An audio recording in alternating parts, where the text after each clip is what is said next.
Good evening and welcome to this evening's Committee of the Whole. The date is October 15th, 2024, and the time is 7:35 p.m. This evening we have two items on the agenda. We'll begin with our proposed fiscal year 2025 library budget, and following that we will have a branding discussion. So at this time, we will defer to Jack Bauer, the Executive Director from the Rolling Meadows Library.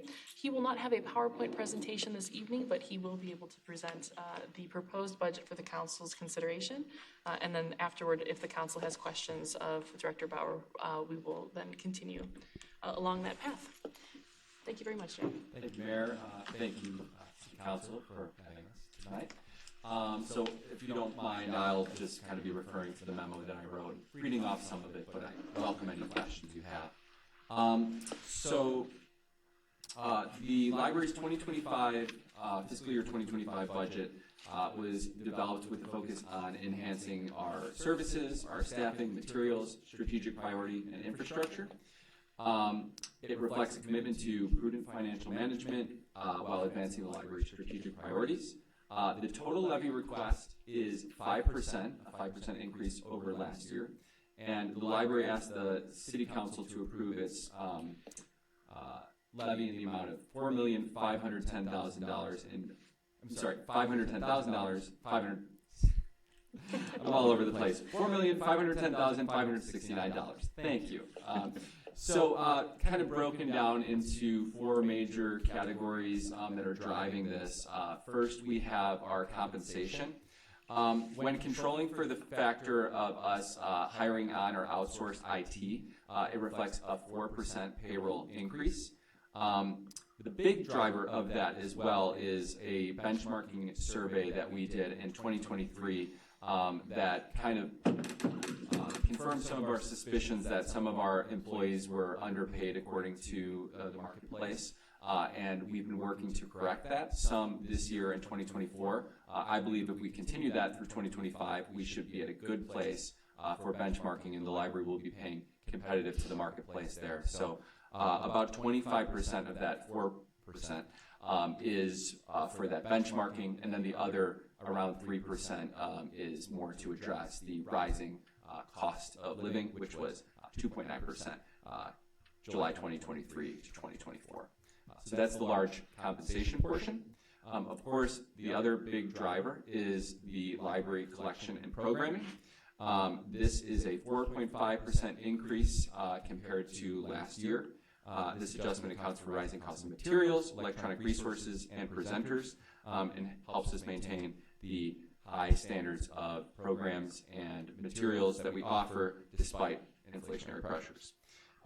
We have moved around some of our materials budget to reallocate some money we had in databases towards high-demand ebooks, e-audio books, high-demand print materials as well. And we also separated out our adult budget to be nonfiction and fiction just for kind of organizational purposes in purchasing. Maybe that's a little too in the weeds for tonight. So two other kind of outlier drivers for our budget this year are capital projects and strategic priorities. So starting with capital projects, this year we were intending to engage in two large capital projects. One would be the remodeling of our lower level youth space, and then the other would be a roof replacement that was identified as a need in our 2023 engineer assessment. Now, for a few reasons, the youth renovation costs are higher than anticipated. I think probably a lot of you heard about some of the abatement costs that we had to do for the flooring underneath there. So it was my recommendation, and the board agreed, that we defer the roof project to 2025, which I think is a great decision. I think we can get one more winter out of the roof, and then we can replace it next year. So according to estimates from our architect, the cost of that roof project is $596,000. I'm doing it again, $640. So part of that would come out of, the majority of that would come out of our capital reserve fund, about $452,000 of that. Then another $144,000 about would come in new revenue proposed. So that's the big part of the capital projects, the primary capital project we have next year. And then lastly, I want to point out too that $200,000 in our income is coming from a bequest we are grateful to have received from Joyce A. Mackert, who passed away in 2023. So to respect her memory and ensure the funds are used to create meaningful impact, we are aligning the allocation of those funds with our strategic plan, which hopefully you've heard about. We actually have a strategic plan survey, a community survey ongoing right now through November 9th. I invite everyone in the room to please participate. I have some bookmarks with links if you'd like to have one after this presentation. We're trying to get feedback from the entire community so we can make sure that we're as responsive as possible to their needs. And thus, we feel that while we don't know quite what we want to do with the bequest funds right now, after the strategic plan is complete, it would be wonderful to be able to use those funds for those strategic priorities that we identify. So it gives us a little flexibility there, but also it's still, I think, well within the intention of that bequest. We're very grateful for that. So that represents $200,000 of income, as well as $200,000 in the, the other operational expenses.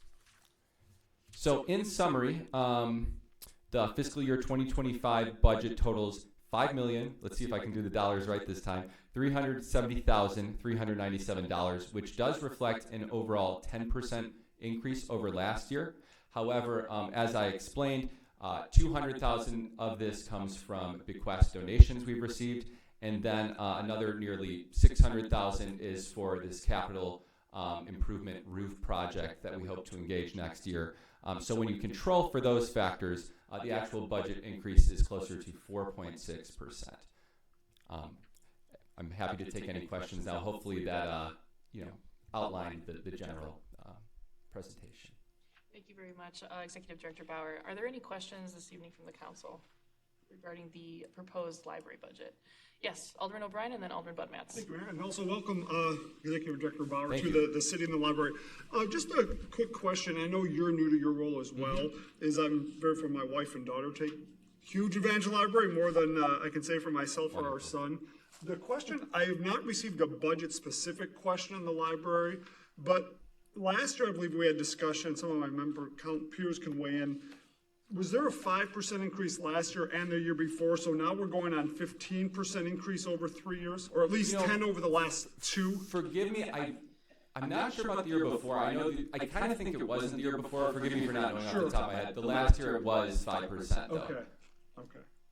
And that is, I think, based on the answer last year as well. That's the maximum allowed? I don't know if it's by a state statute, a local statute, but 5 is the max. That's just that it was 5 last year, 5 this year.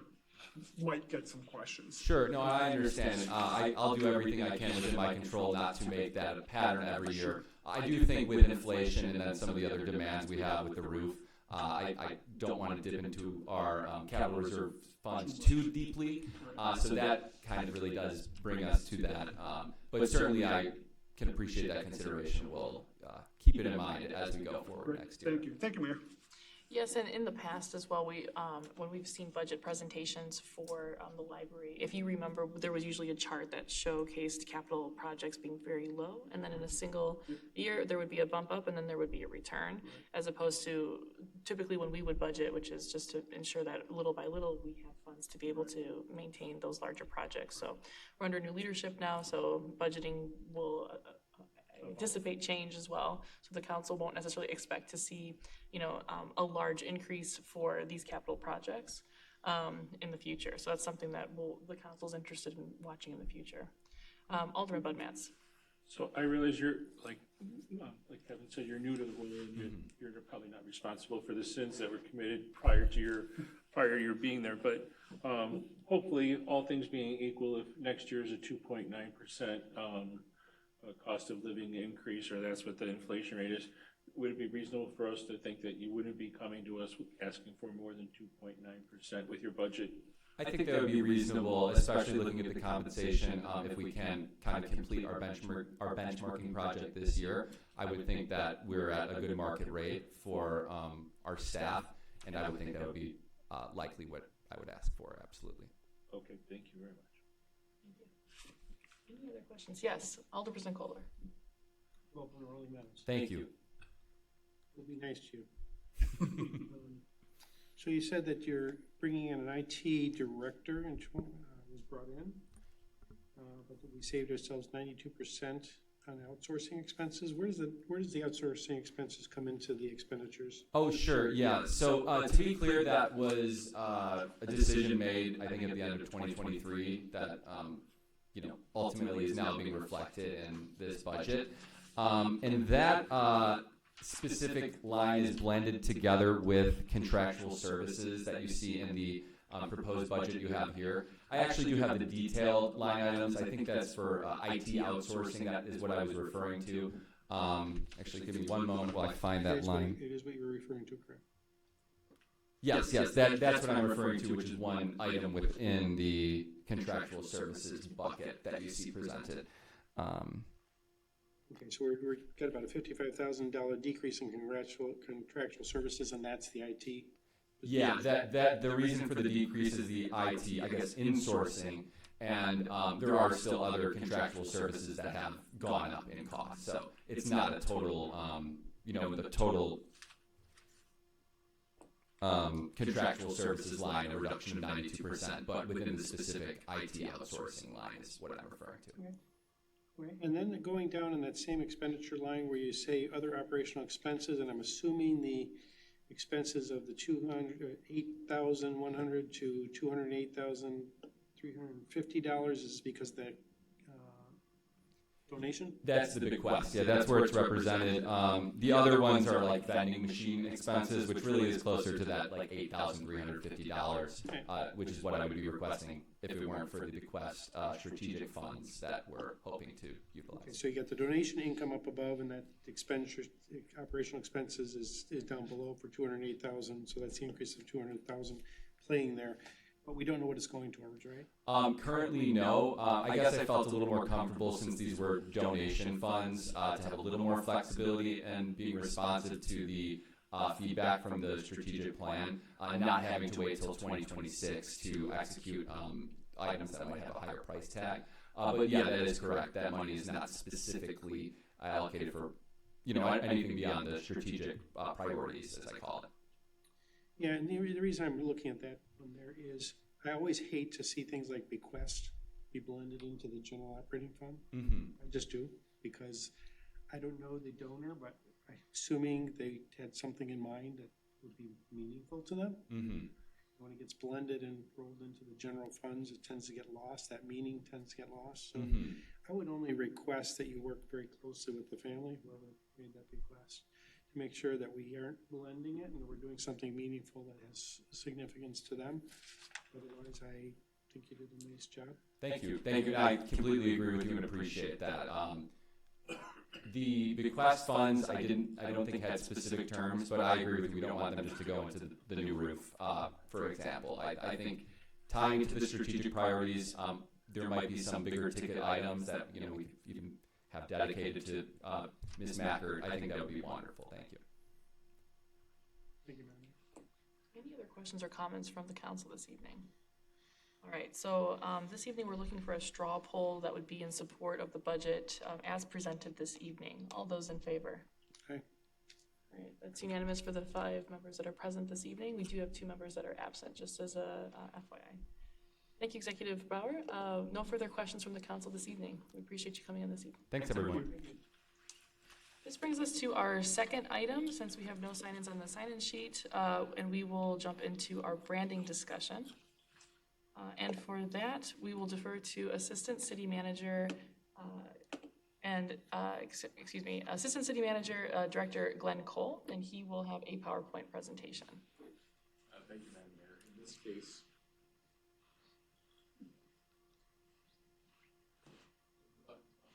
I'll defer to the city's branding consultant, John from Software Purchase. Thank you. Please.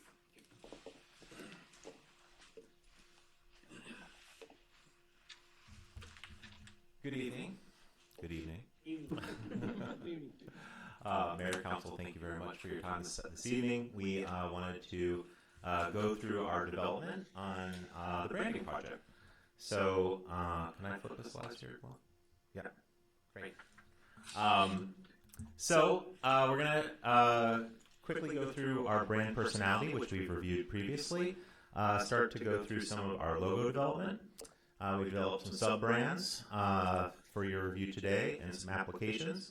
And then we are going to finish up with some tagline thoughts. So, just as a recap, this was our brand personality that we worked very closely in our analysis phase to identify what visual language we want to build into the identity. So, just as a reminder for you, I think something that really came to the top was this idea of this tight-knit community, and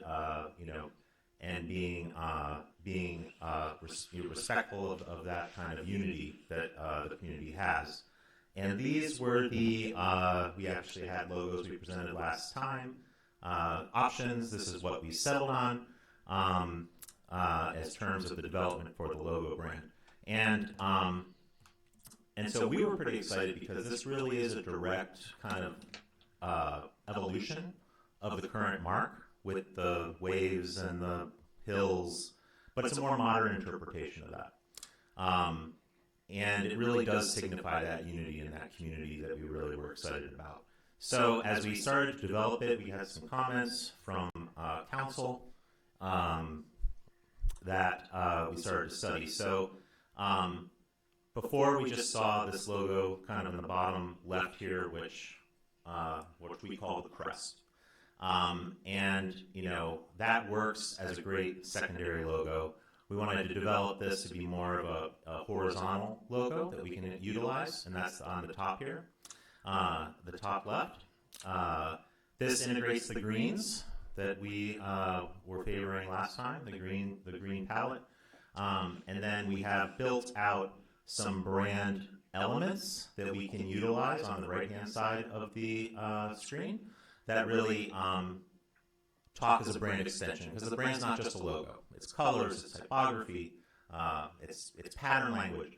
We're really excited about this font that we are using because it really works pretty amazingly with the symbol of the waves and the hills coming together. One of the comments we did get back was to look at adding blue. So we did look at that and started to see how we could integrate the blue into the mark. And, it's interesting. I think the green, personally, in my opinion, works better in the series of applications. But we wanted to build it out to see how it could potentially work together. So what we're seeing on the screen now on the left-hand side is the green palette. And then on the right is the green-blue palette. And we took that, and maybe you remember this slide from last time, but started to look at how these work with all of the adjacent community brands, how we start to, how we stand out. And you can see that Rolling Meadows really screams. That really screams within the adjacent community marks. Then we started to look at how it could be applied to some collateral. So how business cards could potentially work. So this is using what we're calling the primary logo as the green on the left, the blue on the right. And then this is the crest, using that as an option, as an alternate. You can see that pattern language that we're incorporating on the back of the card. How it could potentially work on vehicles. So your city vehicles, we can start to look at, both the green on the left, the blue on the right. We think it works very nicely as we start to develop it onto public works trucks in terms of knocking that out, keeping their orange color or yellow-orange color so that you don't have to repaint all the trucks. And it's just beautiful, on the water tower, how you start to see that as a great beacon. And then I guess this is the water tower that's on Gulf right south of 90. that I think is scheduled to be repainted in the next year or so. So we want to take a look at that to understand, you can see immediately, how much bolder our mark is compared to what's out there currently and legible it is. So then we took the mark and started to see how it could work for the different departments. So we started with, and we're showing the green palette here, which is our recommendation. We started with how this could apply to the police department and the fire department, and how it could potentially link up to their patches, or their patches, I guess, that would be on their uniforms. And so it's a co-brand where we have our city identity, the police department identity working together. We like using the color system to identify police and fire, and that's another reason why we want to go to the green for the city. So looking at how that potentially works as a system for all the departments. Public Works, we can utilize the orange, yellow. Human Services, I believe they have a teal color currently as a part of their identity, so we use the teal. And then I think for the other city departments, we're recommending using the green throughout. And then we also looked at the seal. So this seal is what you guys probably know better than me, stamp on things for, to make them official. So we actually looked at a series of round seals, integrating our mark in the center, with the type going around either in a circle or in a square. We're personally partial to number 4, the square stamp. We think it works really nicely and works well with the mark. So before I move on to some taglines, I maybe pause and we can get some feedback on. Is that okay, or should I keep going? Yeah, that's fine, of Okay. course. So then, just so we know where to direct the conversation, are we looking right now for the seals, or did we have a question about the gradient that we wanted to focus on? I think we would like to discuss with you the green Okay. versus the green blue. Okay, so we'll start there. So council, we have a recommendation that is stating for us to be able to effectively roll out the sub-department or the sub-logos within the city, that if we stick with one color, then it was able to differentiate the other sub-logos within the city. And then, and it sounds like aesthetically as well, that was the aim, not just the cohesion.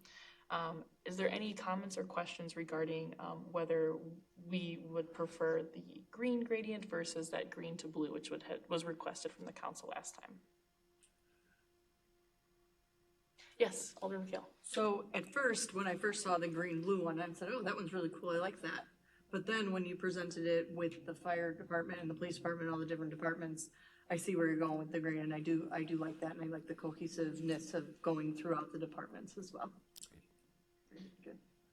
Alderman. I would support the same thing. I was leaning the same way because I'm like, oh, the blue green, but when you got to slide 18 and had the layout, I like the green idea.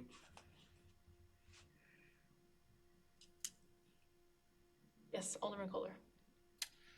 I'm not sure I like the red, blue, the fire to police. I think I like one color for everybody, so it kind of unifies the city. Green, all the way, is what I would say. Just having come from our luncheon for the city's Hope Foundation, green is the color of hope and renewal and springtime, and so green is internationally recognized as the color of hope and prosperity and all that kind of stuff, so let's go green. So we've got a third option out here as well. So then the first question then for a straw vote, if there aren't any other comments, is all those in favor of the solid green? And then all those, and we'll get to that development. So it sounds unanimous then to eliminate the blue gradient going forward. Great. So there's support with the 5 members who are here this evening to pursue green. And then there was some more feedback to say that instead of then diversifying, there was a request for only using green across the board and not differentiating. Before I do a straw vote or have any other questions or comments from the council on that, can you provide a little bit more of information about what you mean by combining the brands? Because it looks like you have both the patches and the seals and you're taking colors from those existing insignia for those departments. That's correct, and I think there was a request that, I think there's a lot of pride in those patches with the fire and the police. So we wanted to be able to develop a what we call like a co-branded logo that works with the city identity and with the department identity to unify it. And in order to, and I actually prefer, I like the idea of using color to differentiate it to the departments, and I like, especially when we're coupling it with their patches, because it helps tie them together. Okay. So with that, are there any other questions or comments with regards to being cohesive green all across the board? Madam Mayor, if I Yes. could. Yes. As a bit of a context too for some of our internal conversations on this topic, because as we get more into branding, we're getting a little more technical, and so we're circulating these things around our office a bit more. We know that there's a lot of history, a lot of importance tied up in these department-specific seals, both for the fire service and our police department. That's true in every department. A common pain point that you run into is you do these branding projects, and then you'll fail to get traction inside those departments. So that's why it was important for us to request from Selbert these variant logos. I think they'll be presented really as alternates. I think a lot of our staff share the views that it's really one city, one color palette, and that's somewhere we should get. But especially maybe this might be something where they're alternates now, and in 3 to 5 years we just don't use them anymore. Or they might be a good way to integrate again these symbols with a lot of history into this new system. So I don't mean to leave that as an unanswered point, but just wanted to give you some of the context of why we see this here, particularly on this slide. And John, if you would go to the next slide. When we get into the sub-department level, we played around a lot with, do we try to find different colors for other extending the principle that John just said, different colors for different other subordinate units. We've had trouble making that work, and especially here, the final product may start to roll these back to green. Just wanted to share a bit of what we think makes the fire and police service a more special case in developing this. Okay, so then Alderman Kohler, did you have anything else that you wanted to ask staff about the thought process that went into this? Yeah, so the only other thing on the police that is somewhat concern, I like the tradition. I do agree with you on the tradition, but I'm looking at this police patch right now, and that is based on the Illinois flag, correct? It's a symbol of the Illinois flag? Yes. Which is going to change, I understand too. Yeah. Unfortunately. So are we going to kind of lose that connection somehow? So I like the police patch. I do like the eagle and all that, but is that becoming kind of lost from the Illinois thing? Just a separate issue maybe, but. So I do want to quickly state, and then I'll throw it over to City Manager Rob Sabo, that would we have other municipalities, other units of government who are also making decisions? It sounds like what's being presented by staff here, and Manager Sabo will correct me if I'm wrong, that this appears to be a stage in the branding process. So by combining the traditional with where we are now taking the cities, complete branding package, this probably would give us the flexibility to be able to make those changes, including palette, since we have palette for both. But go ahead, City Manager Sabo. Sure. So with respect specifically to the patch image used in this presentation, we did talk with Chief Nowacki about some of the other branded items that the police department typically uses on their letterhead. So in lieu of the patch, we also typically on the letterhead use the star symbol that the police department has.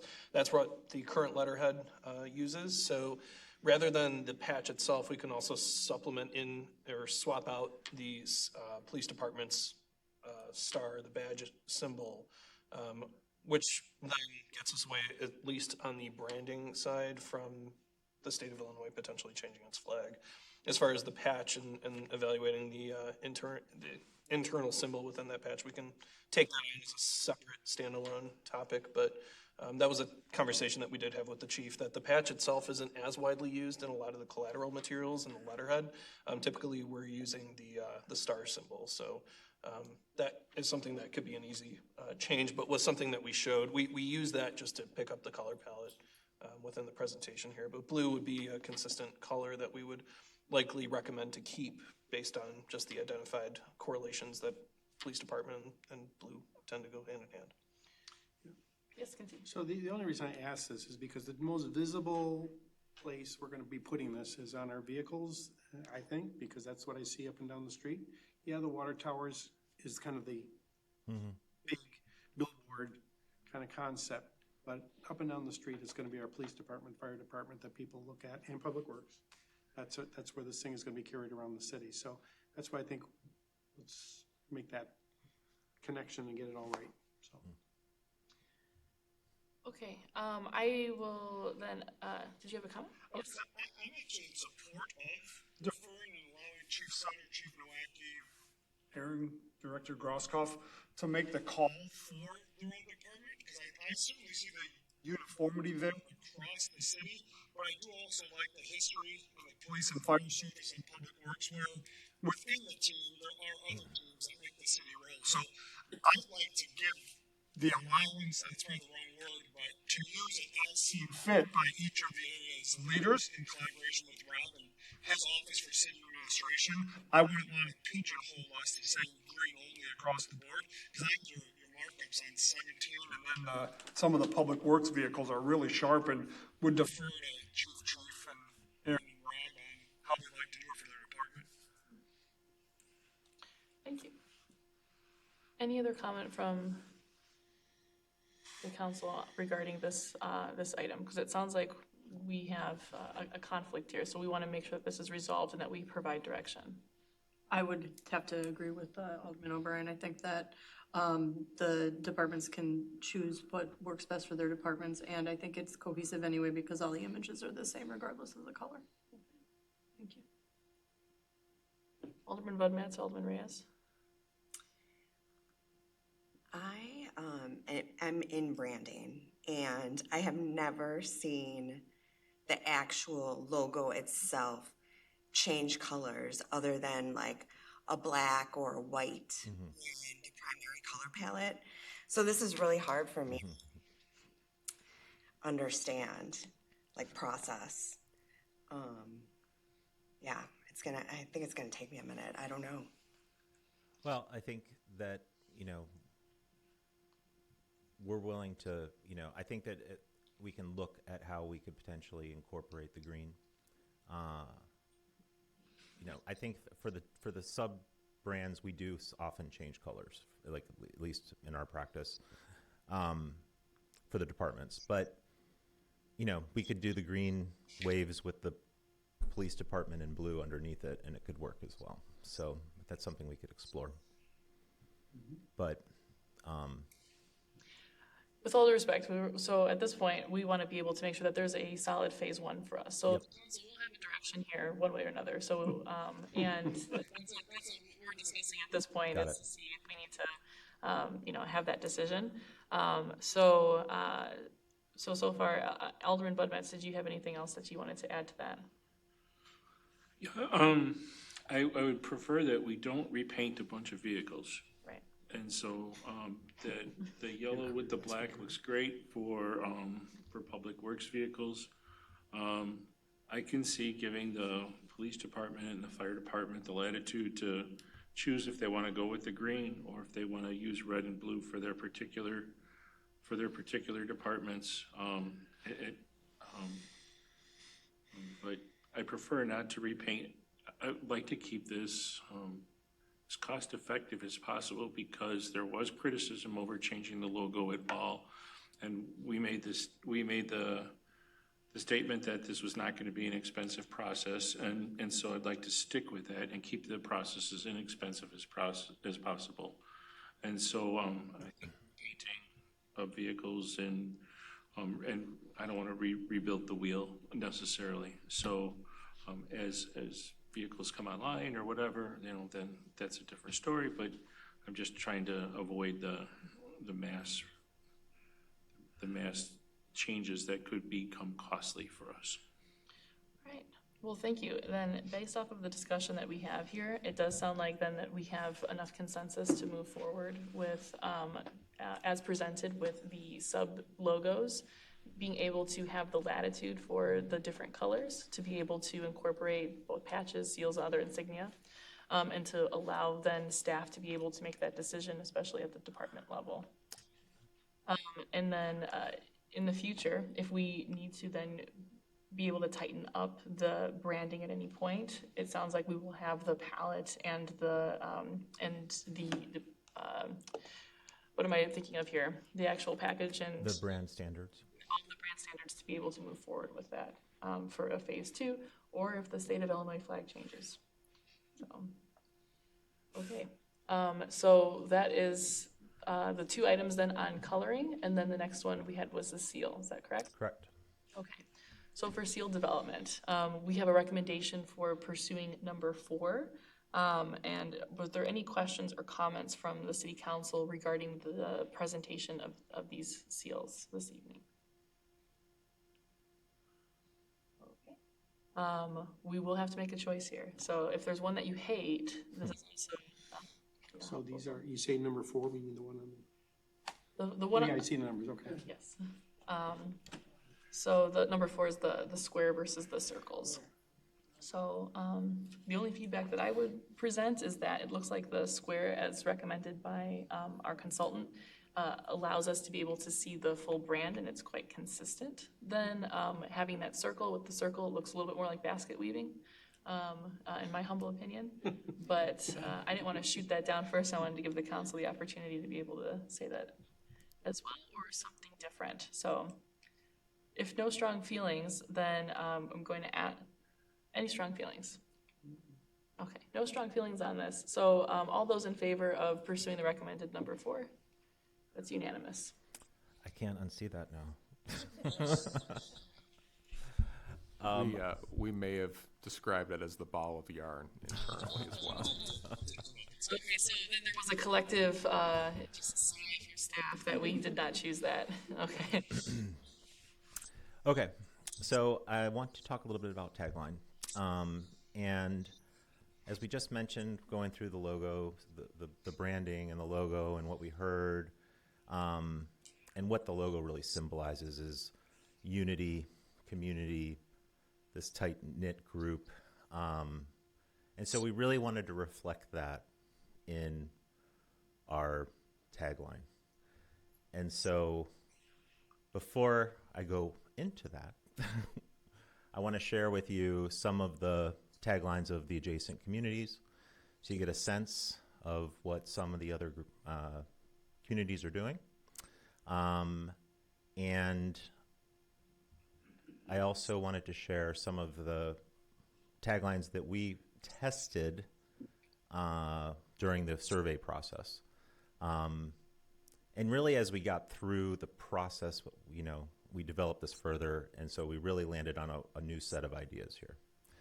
And what we really started to land on is this idea of togetherness, and how that symbolizes unity and community. And together we are strong. Together we are smart. Together we are creative. Together we are brave. Together we help our neighbors. Together we ensure everyone is equal. Together we support our small businesses and industry. Together we cultivate a better place for our children. Together we progress, we thrive, we prosper, we excel. And together we fight for a better future. So when we started thinking about a tagline and all of the analysis that we did, and all the people we spoke to, and this idea of, east side, west side, north side, south side, like we're all sides. We're all sides. We're all sides fighting together, working together, because together we can do anything. So Rolling Meadows, together we can, is our recommended tagline.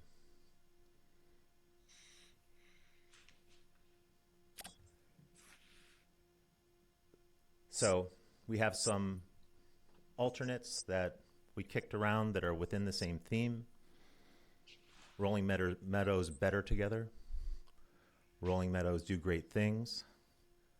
But I think we're pretty strongly recommending we go with Together We Can. Thank you. So council members, do you have any questions with regards to how we landed on this recommendation or any other questions? Yes, Alderman O'Brien? No, was it kind of like emotional or all those stuff? I love the idea of the Together We Can. I guess the only question I have, like, would it be in our purview, like social media, print, or something that we could link all of those other togethers that you have? Like, we would have rights to do that, I'm guessing? Like, nothing would prohibit that? You could do a commercial, yeah. Okay. Yeah. No, Play on Channel 6? Right. I was ready to go, like, run around the building or something like that. So it sounds like Alderman O'Brien is a fan. So we've got some enthusiasm from Ward 3. So from Ward 1 and Ward 2, over on the west side of Route 53, any thoughts from this? I think there needs to be something that unifies the community across 53. And so maybe this would help in that effort. In Ward 7, you've got a bit of both. So what are your thoughts? We crossed 53 also. I like it. I was going to be very negative towards this whole thing, but I'm going to. Yeah. Because together we can? Yeah. Yeah, okay. Together. Okay. And as a reminder then, so the tagline, can be incorporated into, social media rollouts, into traditional media. What is also the benefit of this? Because I know that in the previous slides where we were able to look at what our neighbors are stating, a lot of these are very aspirational. Wheeling, gosh, it's just such a good pun. Revolving around community. Village of Wheeling, hats off to you. That was excellent. But a lot of these are, very aspirational. And have we ever heard of a business coming in to say, I don't know, I don't like your tagline, right? Help us understand where we're trying to go with, this community and the role of the tagline. Well, I think it needs to speak to a multiple audience. And obviously, you need to speak to the businesses, you need to speak to the industry, you need to speak to the residents, you need to speak to the schools. You need a tagline that's going to speak to a multiple audience, and that's really why we landed on where we did, is because we really feel it does. Okay. Any other questions or comments? Otherwise, we will just move to an approval from here. I'm going to throw a little water on this for a second. Go ahead. The progress group participation that we've grown accustomed to, the only part of this that it bothers me is that it's not asking or requesting for participation from the residents. It says together we can, but that doesn't mean like together, like all together. Like we all have to get together to make it happen. And that's, I think, what we're trying to get to, where we have greater participation. So that's my only concern is that I don't want residents to feel like they don't have to participate anymore, because we're going to make it work with or without them, and I don't want them to feel that way.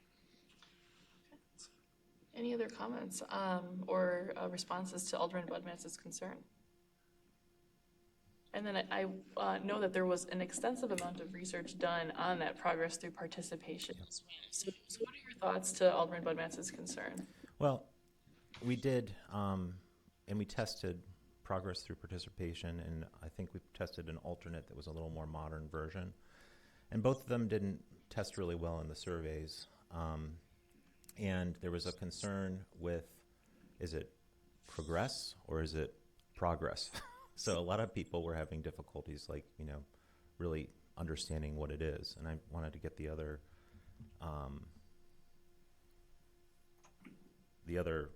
thing that we had. I think it was,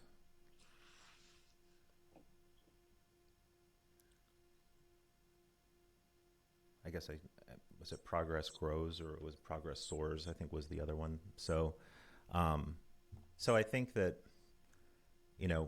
we felt that Together We Can is a unifying element that can speak to the residents as well as several different types of audiences. So that's kind of where we moved. So based on the feedback we got in the surveys, we got rid of all of those taglines that we were testing because we didn't get very solid responses from them. So, and one of the comments that Alderman O'Brien had mentioned is that the lead up into that is providing context for that tagline as well. I love that, of course, here as council members, we live here and this is our community. And so when we see the tagline, or when we used to have that on our wainscot in the back to be able to see progress through participation, I mean, for us, it's a rallying cry because we're here representing and participating and showing up on weeknights, right? And so, and it sounds like that was not necessarily the same message that was given to the community when we did our first, status. What's the status quo? How do people feel about our branding? What do they feel about the tagline?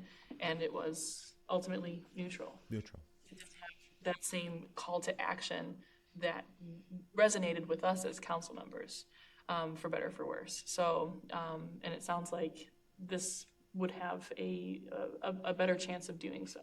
Absolutely, and I think all of these slides that are in here that build up to that tagline are part of the brand.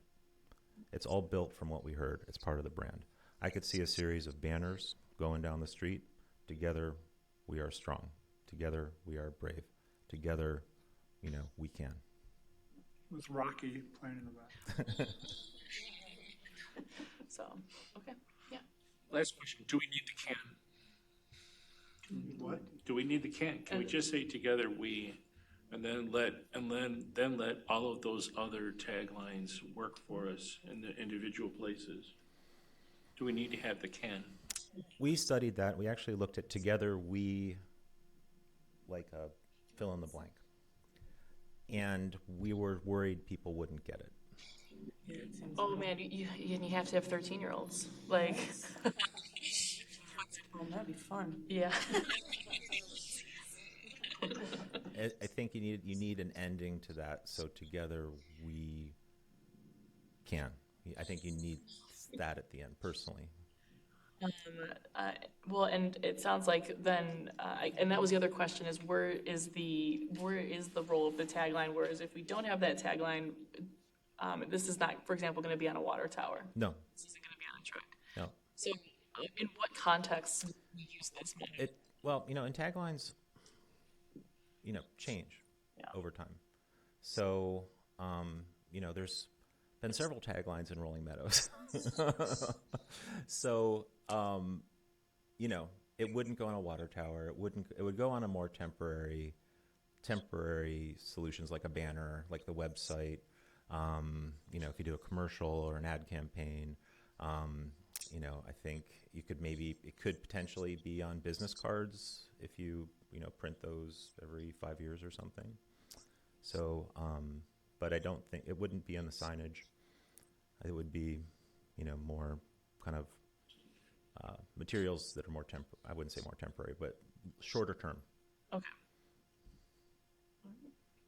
Any other questions, comments, or concerns from the council? Yes. Well, I think I can get behind this one because, as you said, it's a temporary thing because our community is always evolving, right? And we're always looking to bring in new businesses and new people into our community. So I think this is good for now, but knowing that we can change it as if we want in 5 years as we grow and evolve, I think that that's good. Or have a different campaign, We perhaps. have a different Yeah. campaign, right? Okay.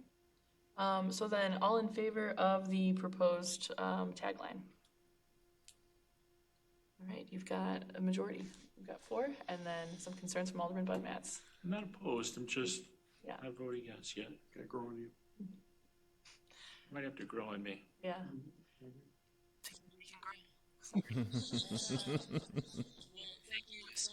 Thank you. Comments from Silver and Perkins before we move into closed session. No, we're very excited, and thank you. We can move forward and finish off our scope of work. So thank you very much. Yeah. The community on this journey, and we appreciate the extra feedback. At this time, because there are no signatories on the sign-in sheet, we will, I'm just looking for a motion to move into closed session, and this is regarding Section 2C1 of the Open Meetings Act regarding personnel, and under Section 2C5 of the Open Meetings Act regarding purchase or lease of property. Is there a motion from the Alderman this evening? Thank you, Alderperson O'Brien for the first. Second. And thank you, Alderman McHale, for the second. Is there any discussion regarding going into closed session this evening? Okay. All those in favor? Aye. Those opposed? The ayes have it, and we will now enter into closed session. The audience and press are advised that we do not anticipate taking any action upon returning to open session. Thank you very much.